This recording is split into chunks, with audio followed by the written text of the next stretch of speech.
테슬라 소식입니다. 1. 정전으로 운전자 고문 속 갇혔다가 구출당해. 중국에서 테슬라 모델 3 차량의 전기 공급이 갑자기 끊어지면서 안에 있던 운전자가 고온의 환경에서 차 안에 갇혀 의식을 거의 잃었다가 주변 이들에게 가까스로 구출되는 사건이 발생했습니다.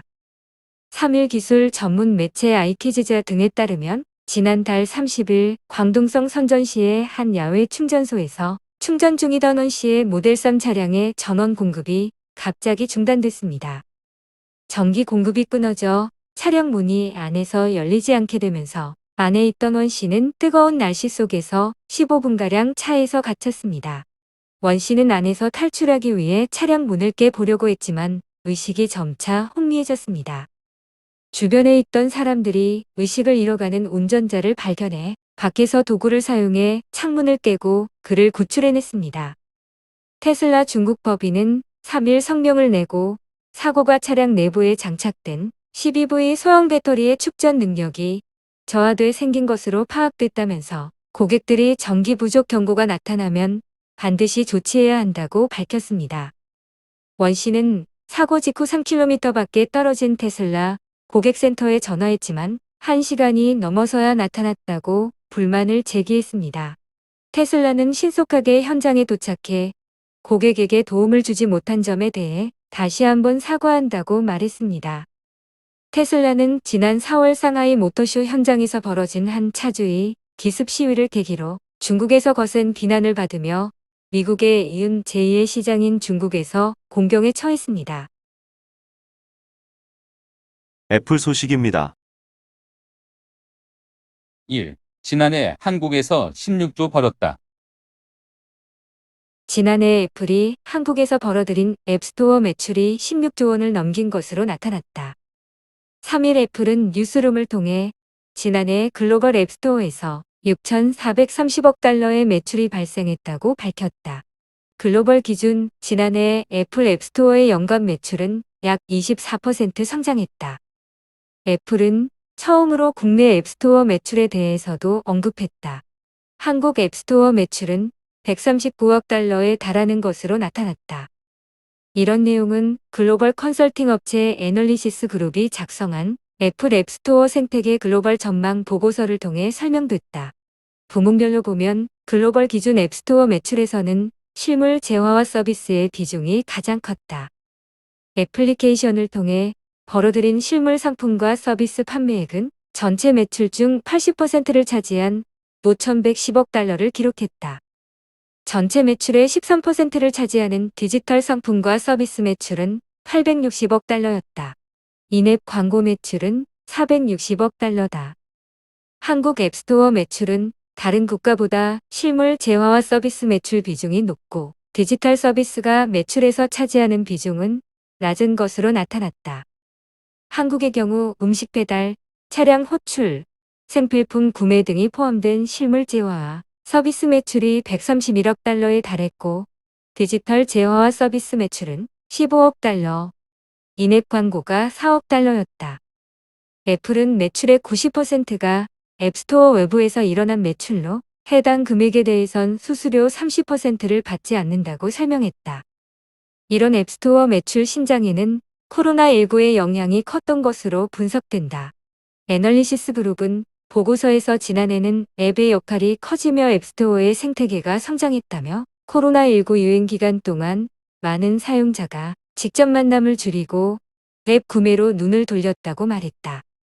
특히 코로나19 영향으로 온라인 쇼핑과 식료품 매출 등이 40% 이상 늘어났고 여행이나 차량 호출 분야는 매출이 30% 이상 감소한 것으로 나타났다. 팀 쿡, 애플 CEO는 집에서 배달되는 식료품부터 학부모와 교사를 위한 교습 도구, 게임과 엔터테인먼트 앱까지 팬데믹 기간 동안 우리가 의지하고 있는 앱들은 수많은 방면에서 삶을 바꿔놓았다며 그 결과 놀라운 앱들이 탄생했고 일자리와 기회가 창출됐으며 앞으로 수년 동안 전 세계 경제의 동력원이 되어줄 혁신이 일어났다고 말했다. 마이크로소프트 소식입니다. 1. 2월 24일 차세대 OS 윈도우 공개. 마이크로소프트는 오는 24일 차세대 윈도우 운영체제를 공개한다고 이에 공식 발표했다. 사티아 나델라 마이크로소프트 최고 경영자는 지난주 개발자와 크리에이터를 위한 PC 운영체제의 주요 개선점을 언급했었다. 개인용 PC와 태블릿의 시장 지배적인 운영체제인 윈도우는 마이크로소프트 전출의 14%를 차지한다. 마이크로소프트는 성장기의 윈도우를 발판으로 세계에서 가장 가치 있는 기업 중 하나로 성장했다. 윈도우 10은 2015년 처음 출시된 이후 매년 2차례씩 운영체제의 기능을 업데이트했다. 나델라는 지난주 마이크로소프트의 공식 홈페이지를 통해 회사가 윈도우 10X를 출시하지 않을 것이라고 선언했다.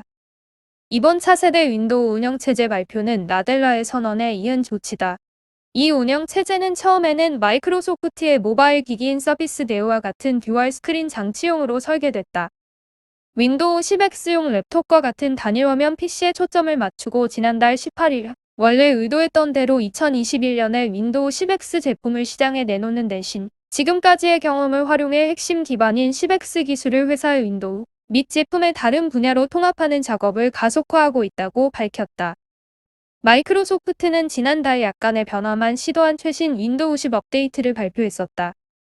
기술 뉴스 웹사이트인 윈도우 센트럴은 지난 2월 마이크로소프트가 시장 메뉴와 같은 구성 요소에 둥근 모서리가 있는 선벨리라는 코드명으로 윈도우 업데이트를 진행하고 있다고 보도했다. 이 뉴스 사이트는 또 마이크로소프트가 선벨리 업데이트와 함께 개발자들이 타사 커머스 시스템을 사용할 수 있도록 하는 윈도우 앱 스토어를 개조한 제품을 출하할 수 있다고 덧붙였다. 차세대 윈도우 발표 행사는 오전에 온라인으로 열릴 예정이다. 회사는 글로벌 기자들에게 보낸 초대장을 통해 행사 내용을 알리는 한편, 나델라는 마이크로소프트의 서비스, 기기사업부서 총괄인 파노스 파나이 최고 제품 책임자와 함께 행사에 참여할 예정이라고 밝혔다. 현재까지 차세대 윈도우의 기능 등 전체적인 모양은 구체적으로 밝혀지지는 않았으나 윈도우 10의 기능을 흡수하고 호환성을 제공하면서 다양한 휴대기기 등과의 연동까지 포함될 것으로 애널리스트들은 추정하고 있다. 아마존 소식입니다. 1. 프라임데이 20 대국서 개최. 2일 로이터 통신 등에 따르면 아마존은 이같이 결정하고 20개국에서 프라임데이 행사를 진행할 예정이다. 아마존 프라임데이는 유료인 프라임 서비스를 이용하는 회원을 대상으로 1년에 한 번 여는 할인 행사다. 1년에 $119를 지불하는 아마존 프라임 서비스 회원은 전 세계에서 1억 5천만 명에 달하는 것으로 알려졌다. 2015년 시작된 프라임데이는 통상 7월에 개최됐지만 지난해에는 신종 코로나 바이러스 감염증 사태로 인해 지연돼 10월에 열린 바 있다. 아마존은 지난 분기에서 올해 프라임데이는 6월에 있을 것이라고 말한 바 있다. 이 회사는 6월 분기 매출이 $1,100억 $1,160억 달러로 지난 분기에 1억 850만 달러에서 증가할 것으로 예상하고 있다. 영업이익은 45억 달러에서 80억 달러에 이른다. 아마존은 프라임 회원들에게 모든 카테고리에서 200만 건 이상의 거래를 제공할 것이며 오늘 몇 가지 상품을 제공하기 시작할 것이라고 밝혔다. 다만 아마존은 해당 국가의 높은 코로나19 수준으로 인해 캐나다와 인도에서 이벤트를 연기할 것이라고 밝혔으며 새로운 날짜는 아직 결정되지 않았다. 인도에서 아마존은 모든 판매자에게 코로나19 관련 건강보험을 제공한다.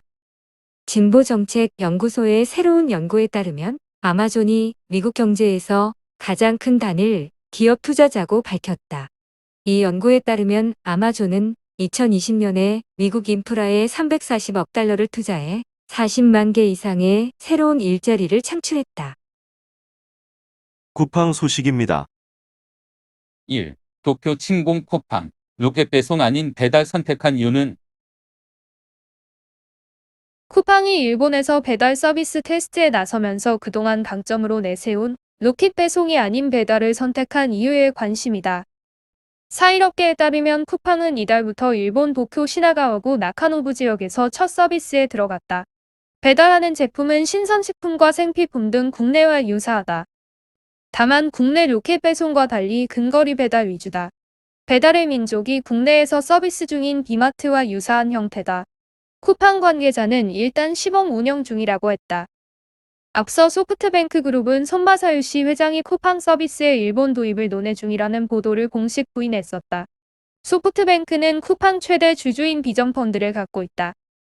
일본 진출 보도가 나왔을 당시에 쿠팡의 로켓 배송 서비스를 그대로 도입하기는 무리가 있을 것이란 예상이 많았다. 쿠팡의 배송 시스템을 현지에 구축하려면 투자 비용이 만만치 않고 일본이 아직 비대면 서비스에 익숙하지 않다는 점은 걸림돌로 지적됐다. 최근 코로나19 확산으로 일본에서도 비대면 문화가 자리 잡으면서 쿠팡의 진출이 가시화된 것으로 보인다. 다만 업계는 일본 현지 사업 가능성을 타진하면서 로켓 배송 대신 초기 투자 비용이 상대적으로 낮은 배달 서비스를 도입한 것으로 보고 있다. 국내에서 이미 유사한 방식의 쿠팡이츠를 운영하고 있다는 점도 배달 서비스를 도입한 이유로 꼽힌다. 쿠팡은 일본에선 마이크로 풀필먼트 형태로 서비스를 하면서 사업 가능성을 살펴볼 것으로 분석된다. 우선 도쿄 위주로 서비스를 한 이후 점차 범위를 넓혀나갈 것으로 예상된다. 현재 일본에선 우버의 우버이츠, 딜리버리 히어로의 푸드팬더가 유사한 서비스를 하고 있다. 쿠팡은 지난 3월 뉴욕 증권거래소에 상장하면서 해외 시장 진출을 공언해왔다. 미국 증권거래위원회에 제출한 상장 신고 자료에서 우리 사업을 다른 국가로 확장할 수 있다고 했고, 김범석 쿠팡 이사회 의장은 상장 직후 언론 인터뷰에서 아마존, 알리바바와 경쟁하겠다고 했다. 쿠팡은 상장을 통해 5조 원에 이르는 자금을 확보하면서 국내 물류센터 조성에 나서는 등 공격적인 행보를 보이고 있다. 해외 진출도 적극적인 모습이다. 쿠팡은 현재 동남아 진출을 모색하고 있다. 지난 3월 싱가포르에 법인을 세우고 임직원 채용에 나선 바 있다.